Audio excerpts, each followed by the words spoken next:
Hello friends, how are you today? I'm doing pretty good myself. Thanks for asking. Today we're going to talk about the title of this video. It's the photographer, not the camera, that makes the difference. And I had a good reinforcement of that thought earlier this week. A friend of mine from Kansas City came in with a surprise visit. He was in the area, so he just stopped by. He's a photographer, and sometime this year, early I believe it was, he bought a new camera. He bought a Canon EOS R8. It's a mirrorless camera, interchangeable lenses, all that. Beautiful camera, small, lightweight. I was very impressed by his camera. And he also bought a frame, aluminum, real light, that attached to this camera's body, whereby he could attach little tools, swivels and things, for the type of photography he was going to be doing and is doing as we speak. He also has a bit of an engineering mindset, so he likes gadgets, he likes to play around with things.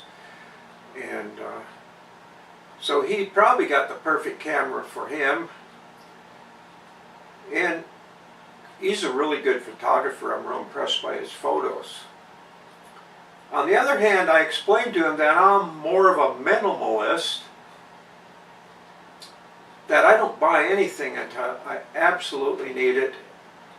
And here a few short months ago, I traded an item I had one-on-one for this camera that's filming you right now. It's a Nikon D5200. So I have about $200 in this camera and one lens. But it's good enough for what I need. And we're going to talk about that today. For instance, we all have a camera in our pocket, and it's called a cell phone. Well, my cell phone happens to be nothing special. It's a Samsung A16. Certainly not their high-end model. But if you take an Android or an iPhone, some of their latest and greatest models, they'll rival any mirrorless or SLR camera out there. So technically, you can do as well with one of these as I can do with my 12-year-old Nikon, or my friend can do with his brand new Canon.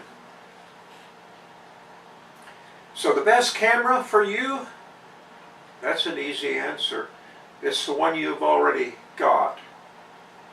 Of course, you may want to upgrade, etc. Who knows? But don't let your camera keep you from getting out there and taking photos. That's the whole idea of the deal. You want to keep taking photos.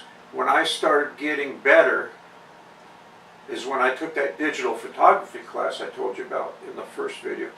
And that was so inspirational.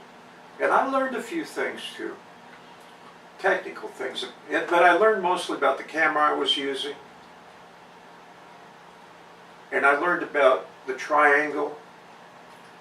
See, the triangle has those 3 points.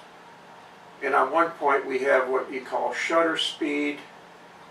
On another point we've got what you call ISO. And on the other third point we got aperture, or f-stop. Let's talk about that last one first. The aperture, or f-stop, when somebody says f-stop 16, f-stop 1.8, f-stop 22, they're referring to an f-stop on that camera's lens, okay? And on a camera with interchangeable lenses, you can put on a lens that has different f-stops, but they all work the same way. For instance, the big f-stop is a small number, believe it or not. A big f-stop could be like 1.8. It could be 2.0. The biggest f-stop on your lens could be 3.5, but it'll be the biggest opening, letting in the most light on the camera. The way the f-stops are numbered are counterintuitive, right? Because the little numbers had the biggest aperture opening. But the big numbers, let's say 16 and then down to 22, you got the smallest aperture opening. But once you get that idea in your head where it's more or less automatically, that will help you with f-stops. Now, I have not studied this, but I have heard that on some of these cell phones you can change your apertures, your speed, shutter speed, your ISO. But here's the thing, don't worry about it if you can't or if you don't know how to do it. The thing is, it will use the optimal, and guess what? My 12-year-old Nikon will use the optimal, and my friend's new Canon will use the optical, or optimum, sorry, optimal, there you go. The optimal means the best settings for each situation. The advantage of having one you can change, like my old 12-year-old camera and his new camera, is that you can override what the camera considers optimal and make your own optimal with manual or with aperture priority, with shutter speed, that sort of thing. So it gives you more flexibility, okay? But the best camera, again, that you can have is the camera you've got. So we've touched a little bit about that.